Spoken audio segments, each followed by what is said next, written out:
Ainda estamos no primeiro parágrafo do capítulo 31, tá? Que fala justamente sobre o estado do homem após a morte e a ressurreição dos mortos. Abordaremos assuntos aqui um tanto quanto polêmicos, como o inferno, né? Que muitos desconhecem, né, a palavra, o que realmente significa o inferno. Mas principalmente esse estado intermediário, quando o homem morre e aguarda até a segunda vinda de Cristo. O primeiro parágrafo aborda justamente isso. Eu gostaria de relembrar com os irmãos, com a leitura, né? Então você que tem a confissão, você pode aí acompanhar, tá bom? Fazer as suas anotações. A confissão vai dizer: após a morte, o corpo humano retorna ao pó e vê a corrupção, né? Ou a decomposição.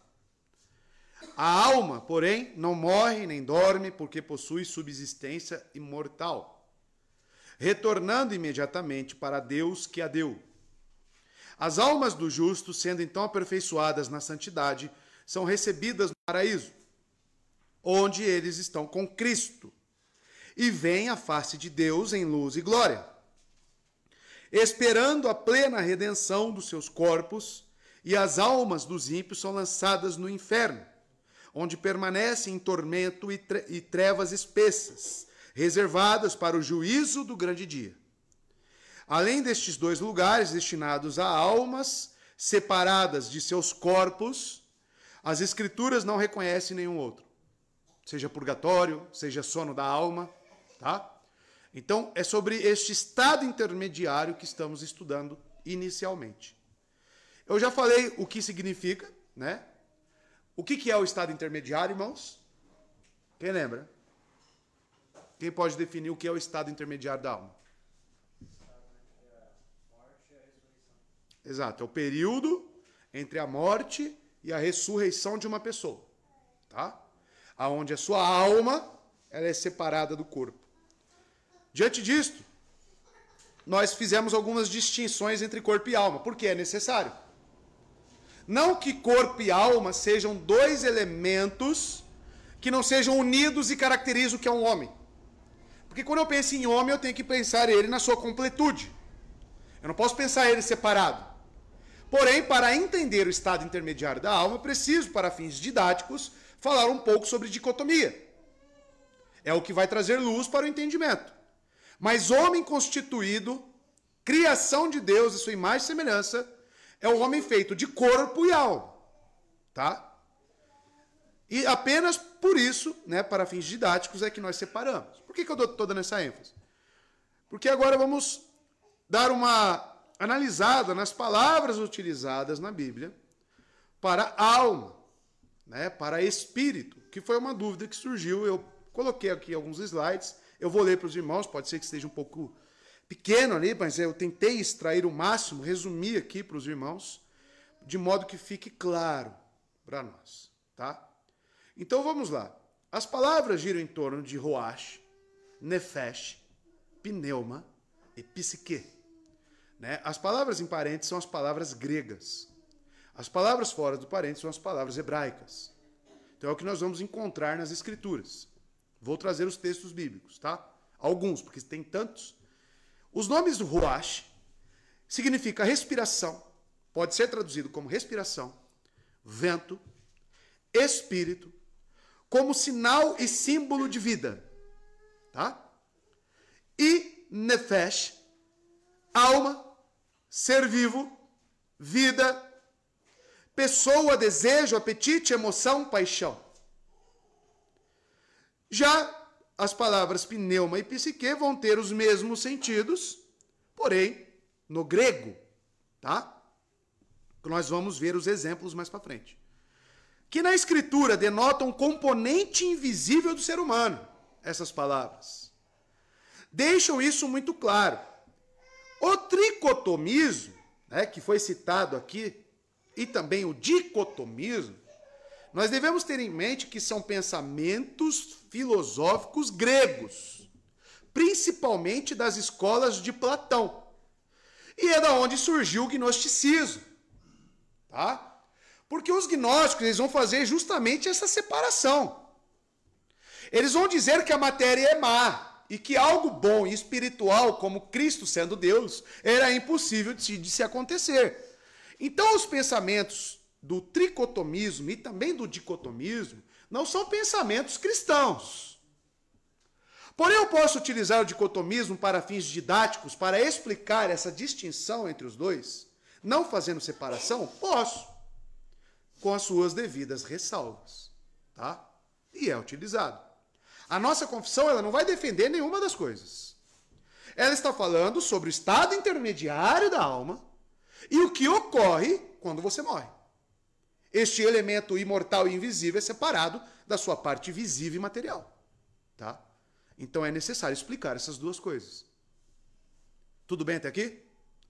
Continuando, o tricotomismo, que está fundamentalmente arraigado no dualismo de Platão e repetidamente encontrou aceitação nas escolas do pensamento gnósticos e teosóficos, ou seja, teosofia é os estudos místicos, filosóficos, que são baseados em matemática e cientificamente para tentar se descobrir algo, né? Estudar Deus através de ciência, metafísica e por aí vai. Mas isso não vai explicar muitas coisas, né? É a palavra de Deus é quem vai explicar. E vê aqui duas substâncias distintas, né? O tricotomismo vai ver alma e espírito de formas distintas, como duas coisas diferentes. Então seria corpo, alma e espírito dentro do tricotomismo, tá bom? E é um pensamento platônico, né? Filosófico grego. Mas isso está errado, tá? Isso eu afirmo para os irmãos e irei mostrar. Hebreus 4:12 e 1 Tessalonicenses 5:23, que são os dois textos básicos para defender essa visão tricotômica, eles estão sendo interpretados de forma errônea para defender três elementos na constituição de um corpo humano, né? de um ser humano, melhor dizendo. Não contém, nesses dois textos, Hebreus 4:12 e 1 Tessalonicenses 5:23, não contém mais uma lista de todos os elementos constituintes essenciais do ser humano. Alma e espírito na Escritura repetidamente ocorrem de forma paralela e intercambiável. Tá? Em um momento, o corpo e a alma constituem a natureza humana. E no momento seguinte, corpo e alma, corpo e espírito, né? Eu coloquei alguns textos aqui. Por exemplo, as atividades psíquicas que são inerentes da alma são, por sua vez, atribuídas ao espírito e também à alma. E está aí os textos básicos para os irmãos depois estudarem, verificarem, né? Morrer é tanto entregar a alma como entregar o espírito. Nas Escrituras nós vemos Cristo, né? Ele expirou e entregou o seu espírito. Seria errado traduzir entregou a sua alma? Não, né? São termos intercambiáveis. Ainda assim, espírito é chamado de imortal outras vezes a alma. Eclesiastes 12:7, Mateus 10:28. Então, os mortos são chamados de almas, Apocalipse 6:9, 24, e também de espíritos, Hebreus 12:23, 1 Pedro 3:19. Isso para nos mostrar que são termos paralelos. E, no entanto, para um melhor entendimento, aplicamos o pensamento dicotômico apenas para a explicação, não querendo dizer que o homem por completo é divisível. Tá? O homem não é divisível, você entende o homem por completo. Esse estado intermediário, digamos que é uma exceção. Tanto que ele está aguardando a ressurreição para que se una novamente o seu corpo junto com a sua alma. Tá? E isso é um momento que todo crente deve desejar. Inclusive as almas que estão no céu desejam, como nós veremos. Tá? Não querendo dizer, então, que o homem é divisível, e sim feito de corpo e alma. Tá? Isso compõe o ser humano por completo. Textos. Hebreus 4:12, que é o que traz o problema aí para muitos. Diz o seguinte: pois a palavra de Deus é viva e eficaz, mais afiada que qualquer espada de dois gumes. Ela penetra entre o ponto de dividir a alma, palavra grega psique, e o espírito, pneuma, juntas e medulas, e julga os pensamentos e intenções do coração. O que Paulo pretende com esse texto? Fornecer uma lista do que compõe o ser humano? Ou falar sobre a eficácia da palavra de Deus, que sonda tudo, todas as áreas por completo do ser humano? É isso que ele está falando. Sobre a eficácia da palavra, contexto, intenção do autor, o que ele está abordando. Então não é o texto para mim aplicar em antropologia, de forma nenhuma. Ainda assim, 1 Tessalonicenses 5:23, perceba o que Paulo diz também. Que o próprio Deus da paz o santifique inteiramente. Que todo o espírito, perceba que agora, pneuma, vírgula, alma, psique e corpo de vocês seja conservados irrepreensível na vinda do nosso Senhor Jesus Cristo. O que ele está querendo dizer? Que o homem por completo seja santificado por inteiro. Ele também não pretende, nesse texto, fornecer uma lista de componentes do ser humano. Ele quer dizer sobre a inteireza do homem. Ele quer falar que suas volições, que as suas emoções, que o seu intelecto, a sua racionalidade, tudo isso seja santificado. É isso que ele está querendo dizer. Tá? Ainda assim, Lucas 10:27, ele respondeu: ame ao Senhor, o seu Deus, de todo o seu coração, de toda a sua alma, psique, de todas as suas forças, de todo o seu entendimento, e ame o seu próximo como a si mesmo. Com base em Lucas 10:27, você acha que está fora a intenção de Cristo dizer que o seu ser, num pensamento teórico tricotômico, o seu espírito não precisa servir ao Senhor? Por ele não estar aqui citado? Estão entendendo? Você precisa, por inteiro, servir e amar o seu Senhor. Tá? E é claro que a palavra alma, ela já abrange todo o significado do que nós devemos ter em mente. Estão entendendo? Ainda assim, Mateus 10:28, não tenha medo dos que matam o corpo, mas não podem matar a alma, psique. Antes tenham medo daquele que pode destruir tanto a alma quanto o corpo no inferno. Tá? Significa que seu espírito então está livre desta condenação? Não, é só minha alma que está em jogo, meu espírito não. Está entendendo para onde que corre o erro da tricotomia e desta divisão do homem, que não pode ocorrer essa divisão. É o homem por inteiro que está em jogo aqui. Ainda assim, 1 Coríntios 7:3, coloquei bastante texto, né? Tanto mulher não casada como a virgem, preocupem-se com as coisas do Senhor, para serem santas no corpo, olha lá agora, e no espírito. Por que não alma? Né? Como lá em Tessalonicenses. E no espírito, pneuma. Mas a casada preocupe-se com as coisas deste mundo e em como agradar o seu marido. Ele está falando aqui sobre, né, você que consegue ter domínio sobre o seu corpo, aí ele recomenda o celibato, né? Mas não são todos que são chamados para isso. Nós sabemos que tanto casar quanto ser celibato é algo que Deus os chama.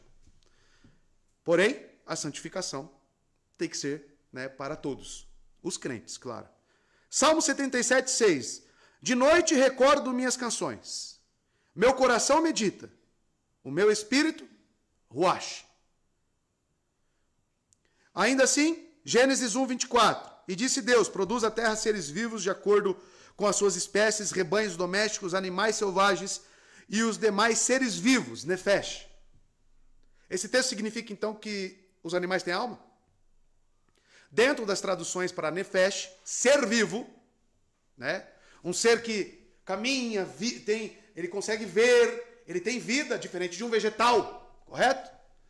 É diferente a construção dessa criação dentro das suas categorias. Os animais são seres vivos. Então a palavra nefesh é utilizada. Mas eu não posso falar que o animal tem alma justamente porque a palavra nefesh está sendo utilizada aqui. Porque tem outras aplicações. Né? Então parece algo básico, mas que muitas pessoas fazem confusão, irmãos. Tá? E aí, Salmo 103:1, verso 1, para fechar. Bendiga o Senhor a minha alma, nefesh. Aqui ele está querendo dizer ser vivo? Aqui ele está querendo dizer algo mais interior no homem. Né? Bendiga ao Senhor a minha alma, bendiga ao Senhor todo o meu ser. Tá? Então aí fica para nós esses textos, tá? Que os irmãos depois vão ter mais calma para pensar, refletir. Tem outros, se os irmãos fizerem uma pesquisa, né, colocar lá no Google lá a palavra Nefesh na Bíblia, acho que não vai encontrar muita coisa, você vai precisar de uma Bíblia, né, nas línguas originais. E assim você vai poder fazer uma pesquisa mais aprofundada, tá bom? Então, alma e espírito. O ser humano é alma porque, desde o princípio, o componente espiritual nele, ao contrário do componente espiritual nos anjos, é adaptado e organizado para um corpo, tá? E está ligado. Também por sua vida intelectual e espiritual, às faculdades sensoriais externas. Tudo isso é o que representa essa parte imaterial e invisível que está em nós. Porque se pode elevar as faculdades mais... Porque se pode elevar as faculdades mais elevadas, partindo apenas de um substrato das faculdades inferiores. E, portanto, porque é um ser sensitivo, nós somos seres sensitivos, imaterial. E, como tal, está relacionado aos animais, seres viventes, né? Então, eles entram nessa questão de serem seres vivos, por isso que a palavra Nefesh. Ele une e reconcilia em si mesmo o céu e a terra, coisas invisíveis e visíveis. E, precisamente assim, ele é a imagem e semelhança de Deus. Deus é espírito, correto? E Cristo, sendo Deus, sendo igual a Deus, ele assumiu a natureza da humanidade. Ele se fez igual a nós. Ele uniu o que é imaterial com o que é material. Por isso que ele é o único Salvador, o único caminho. Por isso que ele é nosso representante pactual. Veja, não de anjos. Tá? Cristo não é representante de anjos. Ele governa sobre os anjos. A relação de similaridade que ele tem com os homens é única. Ele não tomou a forma de anjo. Ele tomou a forma de homem, que são seres distintos, diferentes.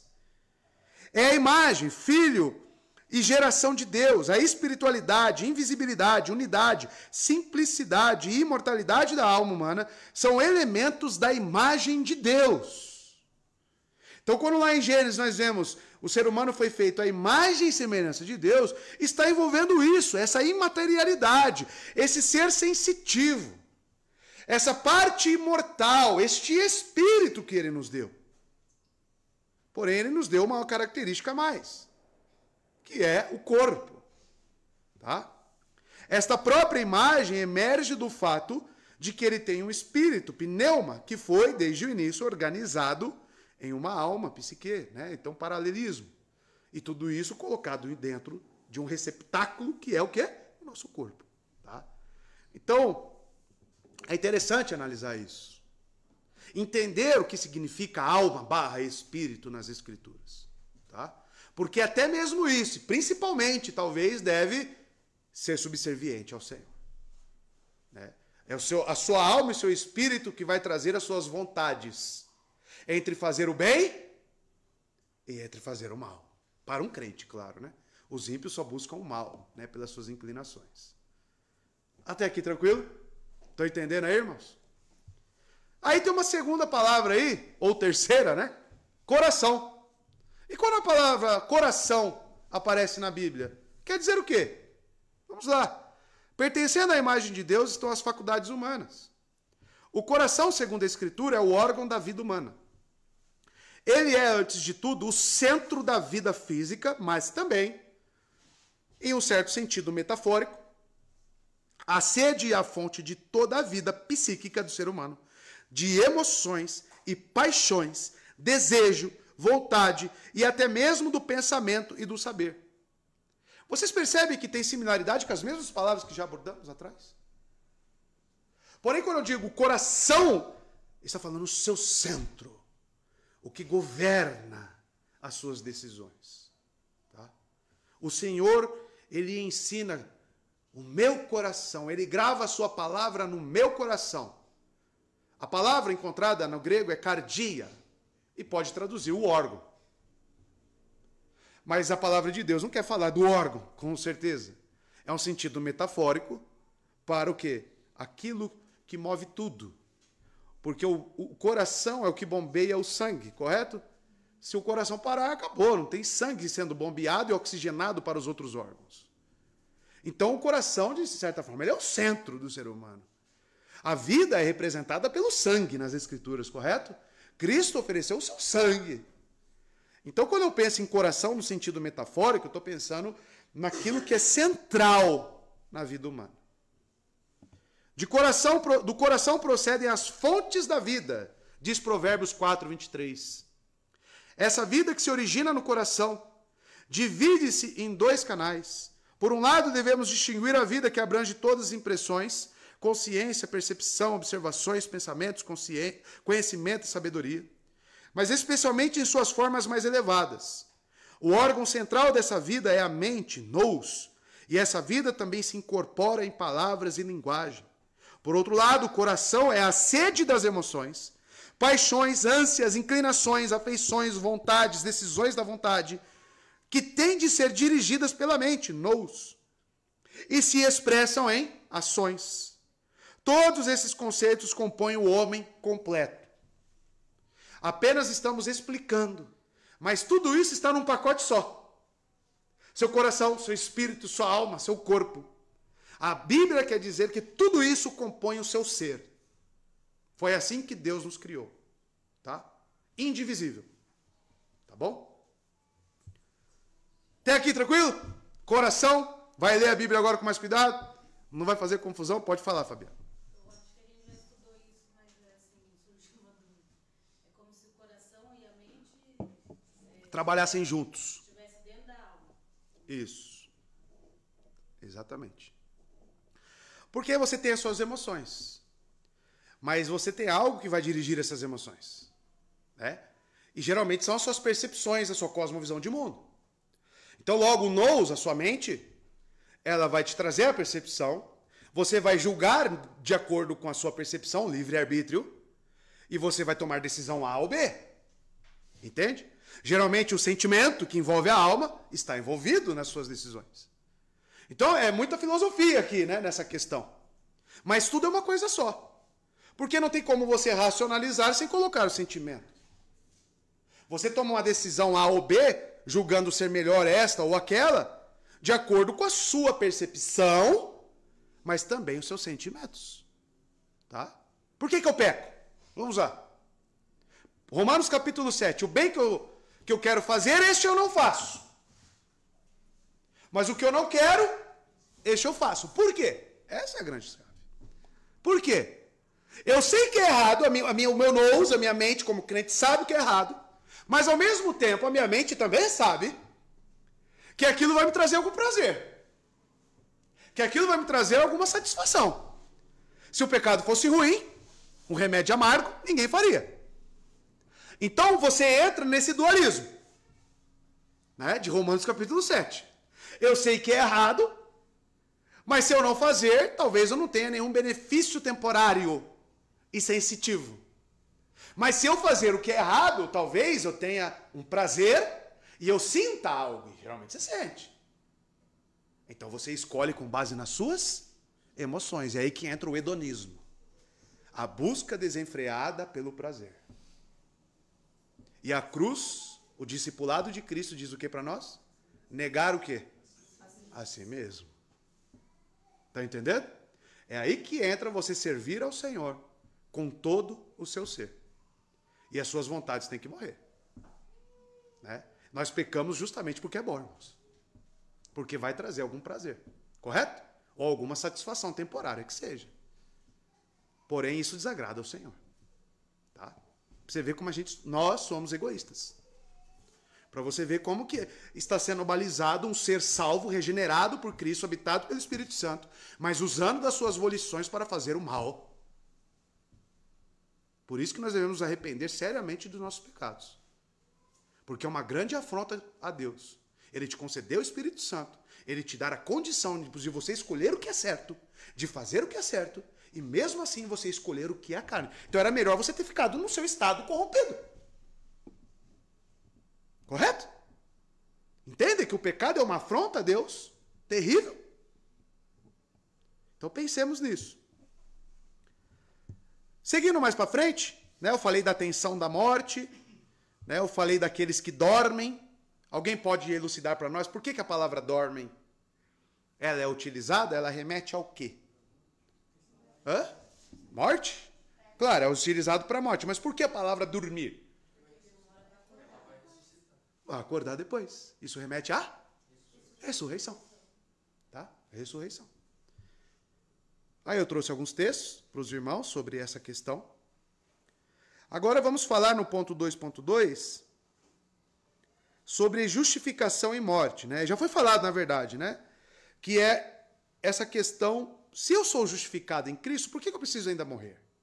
Né? Se ele expiou os meus pecados, não tenho mais o preço da morte sobre mim. Então por que eu preciso morrer? Aí nós falamos que é o último ato da santificação, lembra? Que este corpo corruptível ele precisa realmente padecer, ver a corrupção. Tá?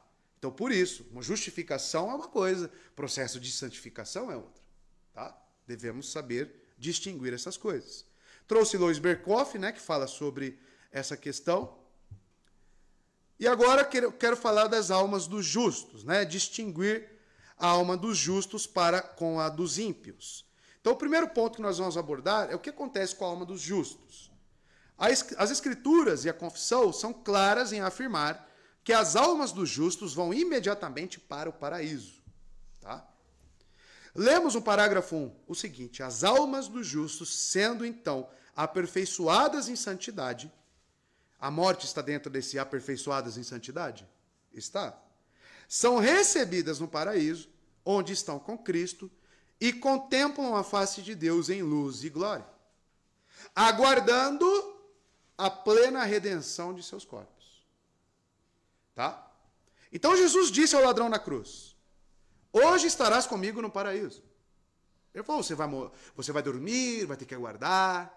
Ele falou: hoje mesmo. Ele deu uma ideia de tempo. Hoje mesmo estarás comigo.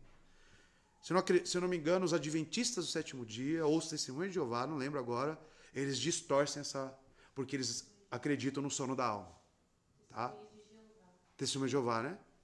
Eles distorcem esse texto. Tá? Mas no original é claro. Não tem como fugir. Adventista também, né? O Rodrigo Silva lá, ele tem a tese dele lá de doutorado, em cima desse texto. Porque ele fala que a vírgula ali traz a diferença. A vírgula. Ele diz que o texto é te digo hoje. Te digo hoje, né? Isso. Aí a vírgula ali fala que está colocado no lugar errado. E Cristo, em nenhum dos seus ensinos, ele utiliza dessa digamos, né, a linguística dele, a métrica dele nas suas palavras. Te digo hoje. Não. Em verdade eu te digo, ele diz. Né? Então isso brota da cabeça, né, deles. Né? Eu digo, né, que esse Rodrigo Silva aí, como pastor, ele é um bom arqueólogo. Né? Só isso. Enfim. Jesus disse ao ladrão na cruz: hoje estarás comigo no paraíso. Ele disse hoje, tá? Não falou amanhã. Né? Não existe um período intermediário entre a morte e a entrada dos justos na presença de Cristo. Isso significa que não existe um lugar como o purgatório.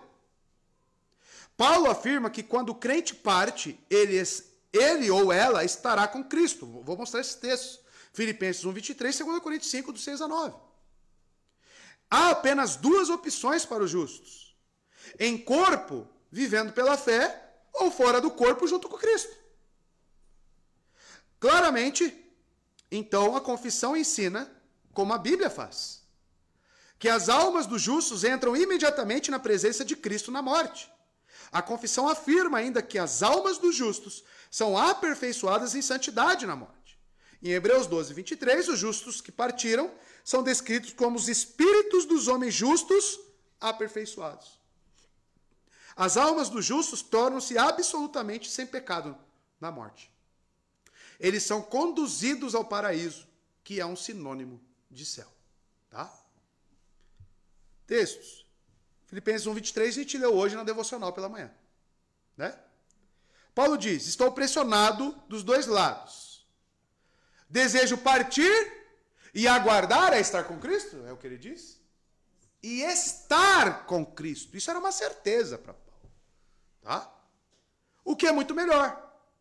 Então Paulo, com essas palavras, nos afirma, né, que se ele partir, ele vai estar com quem? Com Cristo. Tá? 2 Coríntios 5, versos 6 e 9. Olha lá, portanto, temos sempre confiança e sabemos que, enquanto estamos no corpo, estamos longe do Senhor, porque Ele está à destra de Deus Pai. Tá? Porque vivemos por fé. Ninguém fica vendo Cristo e fala, ô Jesus, tudo bem? Né? E não pelo que vemos.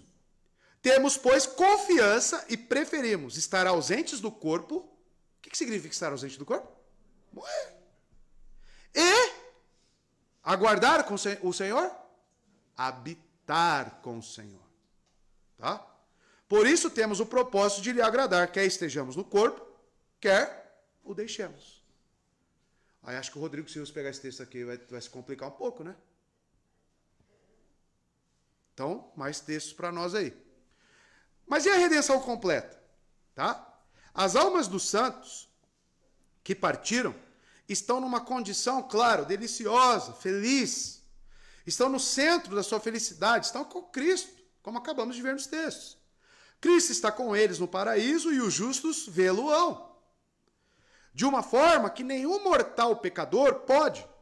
Os justos que partiram contemplam e existem na proximidade imediata da glória manifestada de Deus em Cristo no céu. Entretanto, embora os justos que partiram sejam felizes na presença de Cristo, a sua bem-aventurança ainda está incompleta. Tá bom? Como assim, pastor, incompleta? A principal das bênçãos pelas quais eles ainda podem esperar é a redenção completa de seus corpos. Nós iremos desfrutar de uma forma completa quando se unir novamente a nossa alma com o corpo glorificado. Porque uma alma apenas, ela não constitui um ser humano completo. Ela é parte do ser humano. Tá? Então, amados, embora sejam perfeitamente santos e felizes, eles ainda não estão totalmente redimidos. Eles ainda não receberam a herança de uma criação redimida, um corpo em semelhança ao do seu mestre. Eles ainda não foram vindicados publicamente pelo julgamento.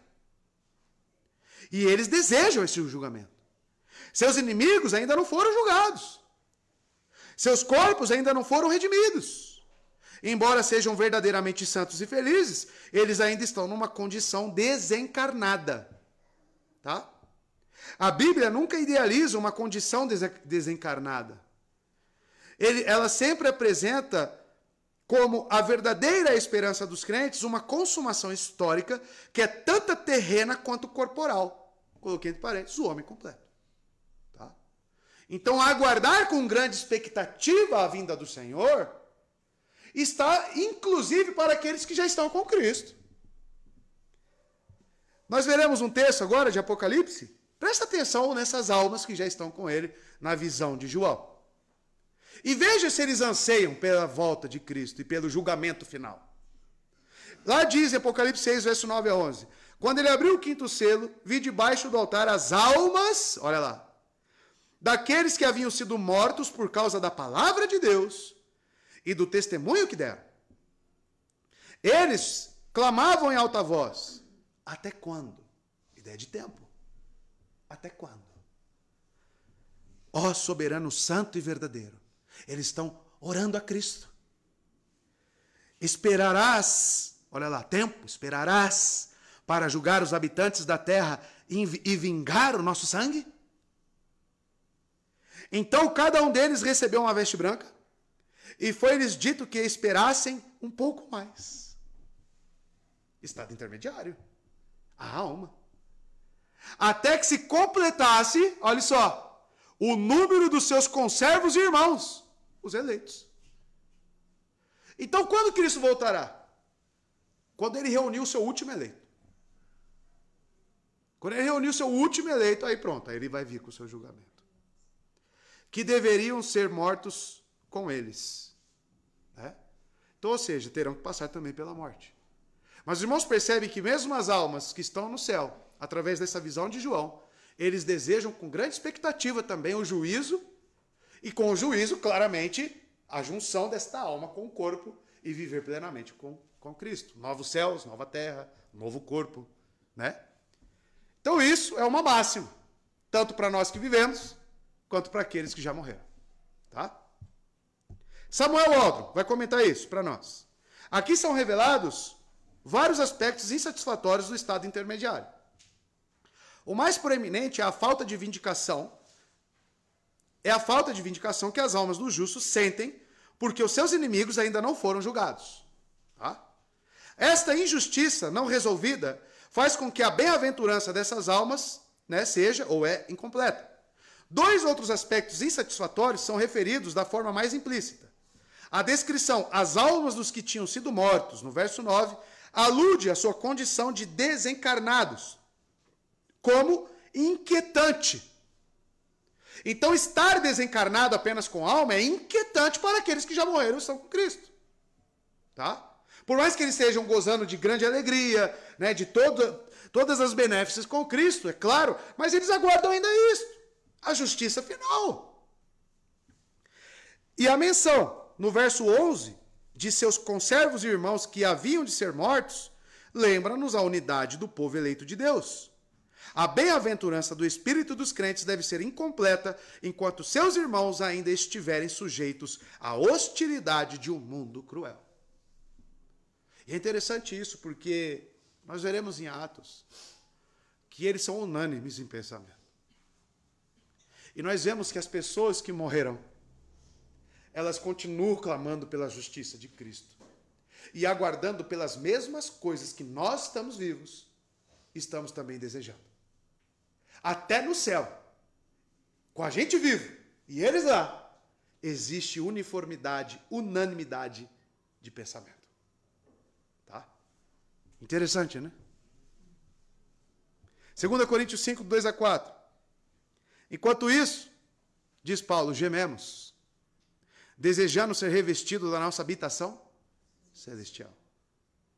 Porque estando vestidos, não seremos encontrados nus. Pois enquanto estamos nesta casa, que casa que ele está falando? Essa carcaça aqui. Gememos e nos angustiamos. Por que será que traz esse sentimento, né? Você vê como a alma geme?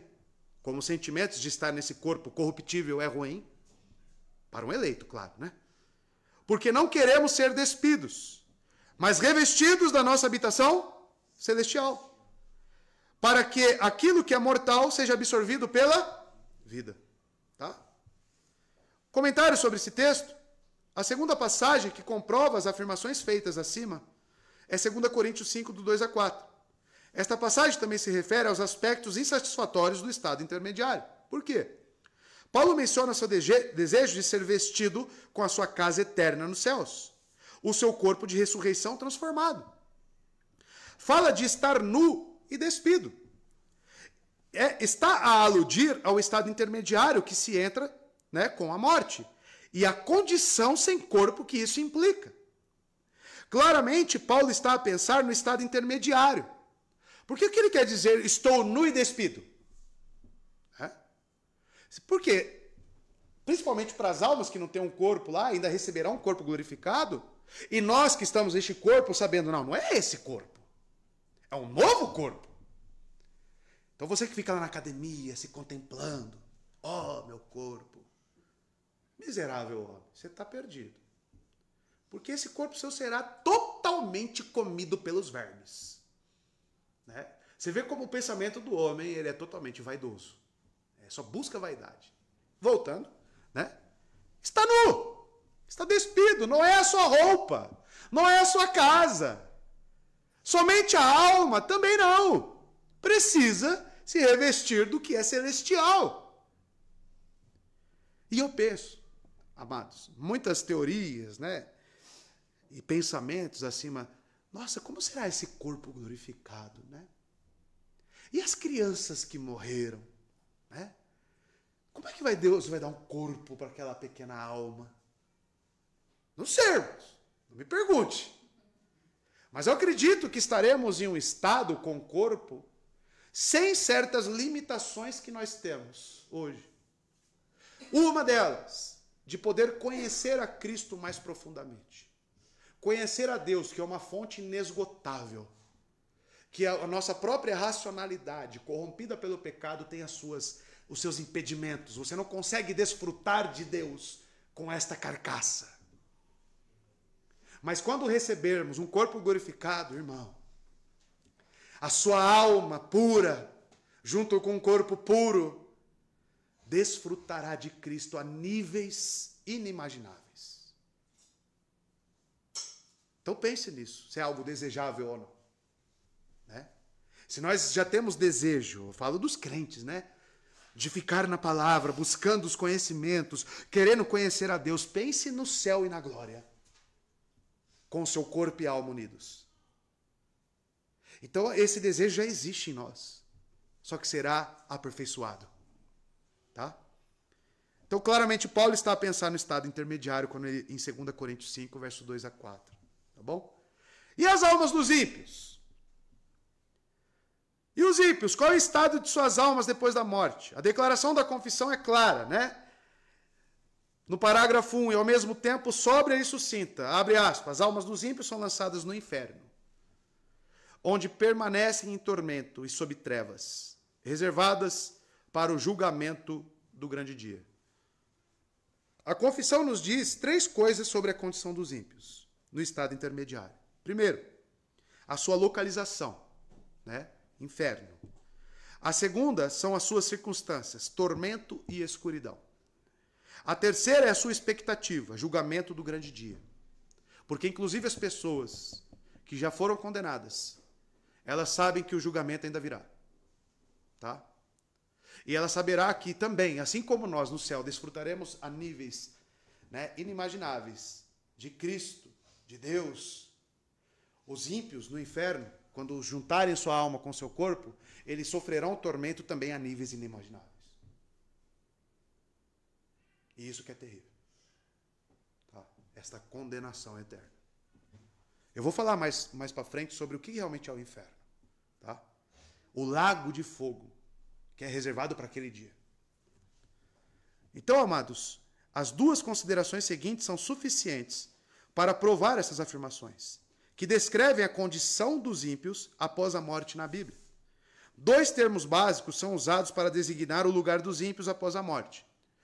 Nós encontramos no Antigo Testamento a palavra Sheol, tá? Ou Seol, dependendo aí da tradução, né? E da pronúncia.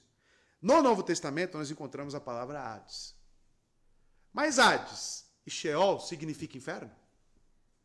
É isso que nós temos que pensar. O inferno já existe? É uma pergunta que eu faço, irmãos. Nós temos que saber responder isso à luz da Bíblia. Né? O inferno já existe? Qual é a diferença para aquilo que Cristo inaugurará no julgamento para aquilo que já existe hoje? Tem diferença? Né? Nós temos que saber responder isso. Tá? E eu digo que há diferença. Há diferença. Não que aqueles que morrem já não estejam em tormento. A Bíblia diz que já estão em tormento. Já estão reservados.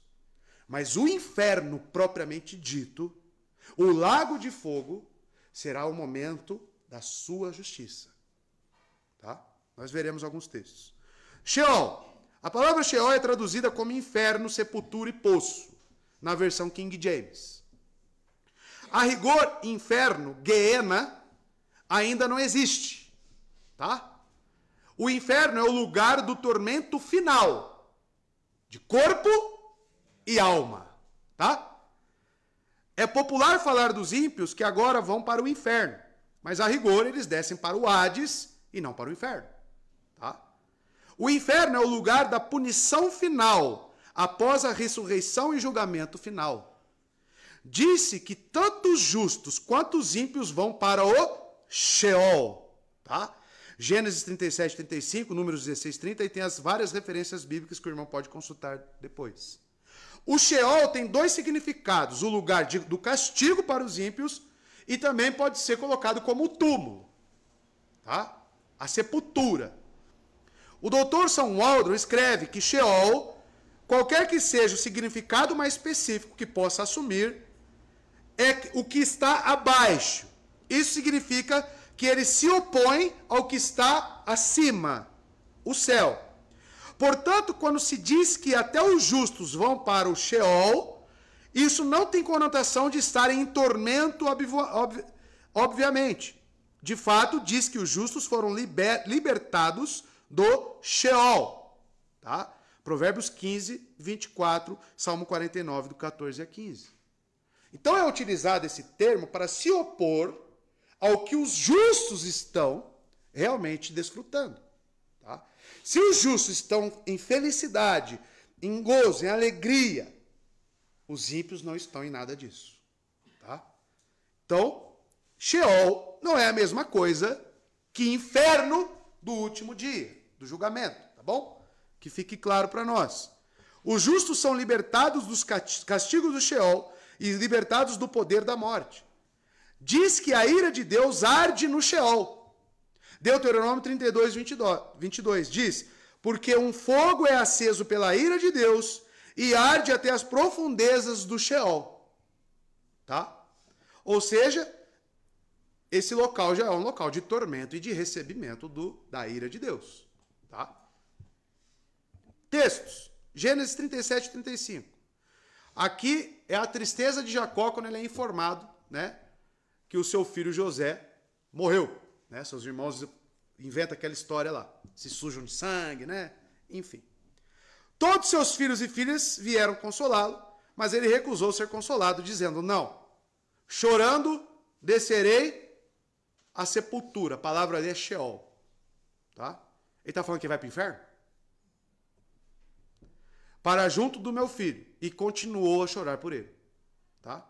Números 16, 30, rebelião de Corá. Agora eu quero que vocês respondam se isso aqui é inferno ou se realmente é sepultura apenas.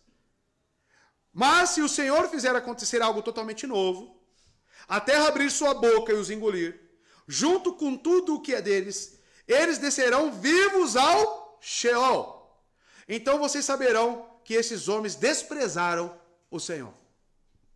E aí? É apenas sepultura?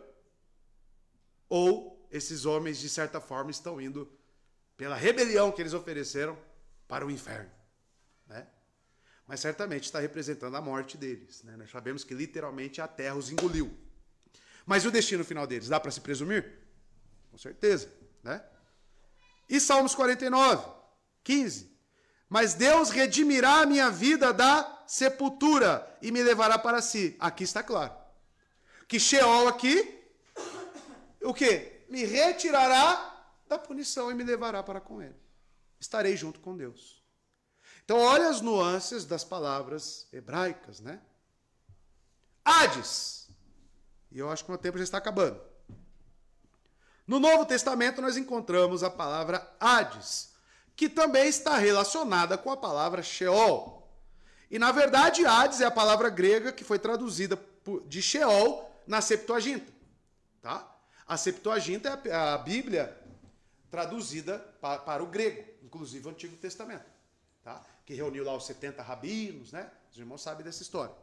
E quando chegou na palavra Sheol, para o grego, eles usaram Hades. Tá?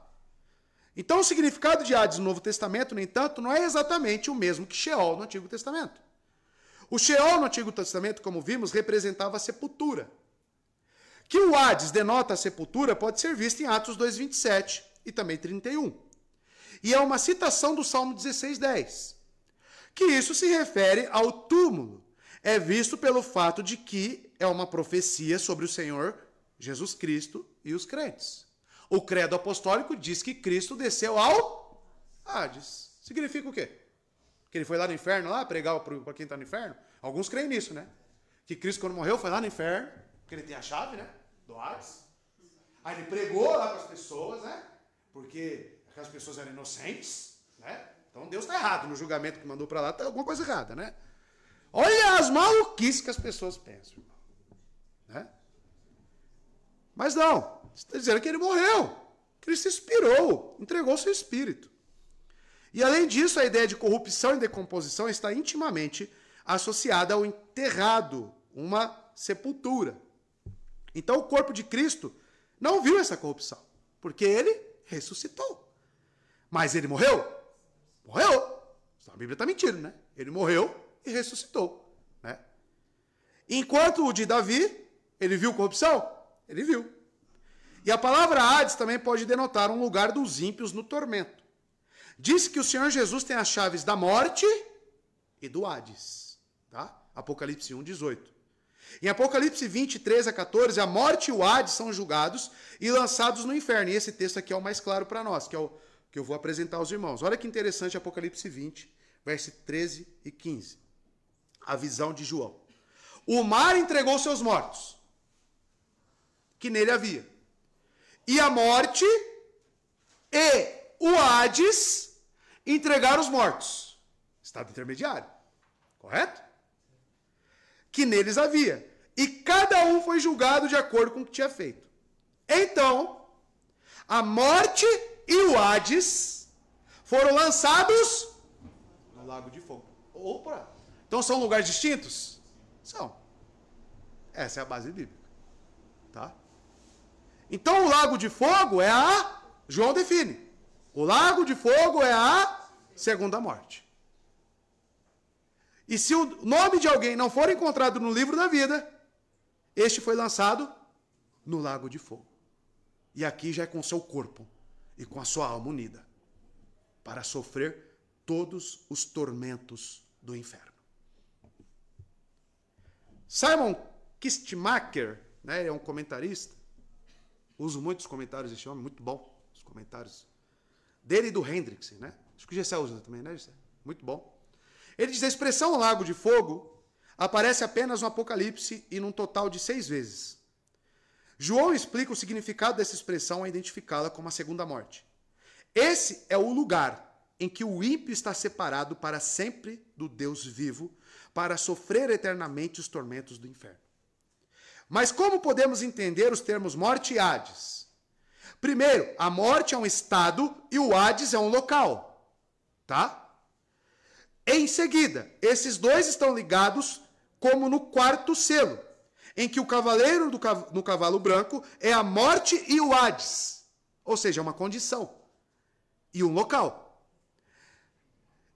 E o Hades está seguindo de perto, né? Apocalipse 6:8. O Hades como o lugar onde as almas daqueles que não creem são mantidas até o juízo final.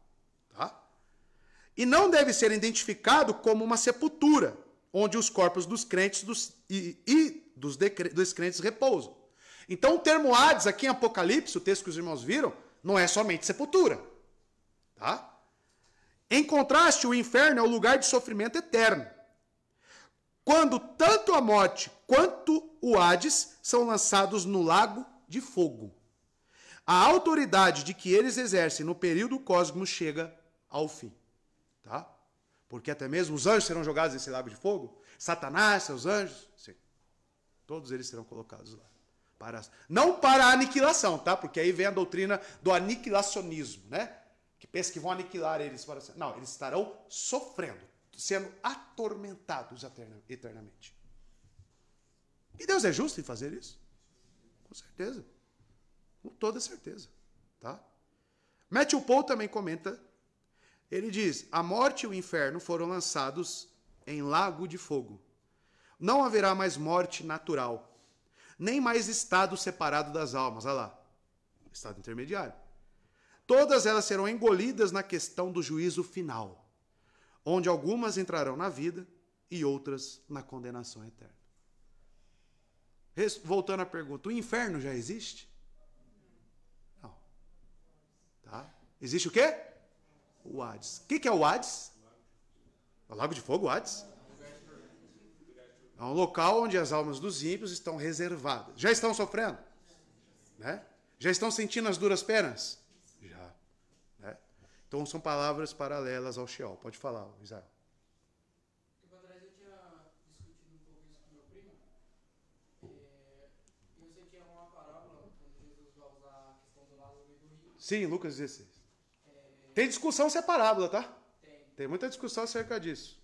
Mas assim, olhando assim, alguns pontos que ela nos apresenta. Ela apresenta que Lázaro está aguardando algo. Está com o seio de Abraão. Lázaro para vocês está no Hades ou no inferno? Perdão. Lázaro está no céu, né? O rico. O rico. Está no Hades. E ele está lá o quê? Está atormentado. Com sede. Olha só, a alma dele, porque está no estado intermediário, já sente todas as coisas, porque envolve o sentimento, do que um corpo. Então veja que coisa, a alma em si, ela já tem toda a capacidade de sofrer. Somente a alma. Né? Lucas 16. Mas desculpa te cortar. Não, sem problema. E eu lembro que eu vi um comentário, assim, o rapaz ele deixou tudo, a preocupação dele de não trazer a questão do purgatório, mas ele quis explicar de uma forma mais fácil. Eu queria tirar essa dúvida, se poderia continuar assim para ficar mais fácil para mim entender. Uhum. Que seria como se fosse uma sala de espera, uma salinha de entrevista, onde ele só está aguardando o que ele já sabe que vai acontecer com ele. Exato. Ainda assim não é o inferno, mas é uma sala antes do inferno. Mas eu diria que essa sala aí está muito romântica e... Tá um pouco, né, tranquila essa sala aí, né? Eu diria que é um carandiru, né? Onde está lá trancado, não tem como sair, mas consegue observar na janelinha, né, o que os justos têm de liberdade, né? E aguardando algo que já é certo. Né? E a mesma coisa o justo. Exato. Nesse local, como se fosse no paraíso, já aguardando algo que é certo para eles. Exatamente. Porque eles veem, né? Um espelho transparente, eles veem que tá. E você percebe que o rico, ele consegue vislumbrar tudo que o mendigo, né? Tudo que Lázaro está desfrutando na eternidade. Isso aumenta ou diminui o sofrimento? Aumenta. E o pior de tudo isso é reconhecer que tudo aquilo já havia sido anunciado e pregado. Tanto que ele pretende voltar, ele quer voltar para falar para a família. Aí Deus falou, se eles não crerem na lei, nos profetas, eles não crerão em você. Não tem como você sair daí. Né? Então a palavra de Deus, irmãos. É um fato, né? Depois é um fato. Acontece Lázaro ressuscitando, eles querendo matá-lo. Exato. O outro Lázaro, né? Exatamente. Então, mesmo com o fato da ressurreição, eles ainda querem extinguir com a vida dele. Né? Ou seja, as pessoas rejeitam deliberadamente a Cristo. Tá? Pode falar, Fábio. Em Lucas 16, Jesus usa a palavra Hades. Exato. Em Mateus 10, 28, que ele fala, não temais, podem matar o corpo, ele usa a palavra Gehenna, né? Gehenna.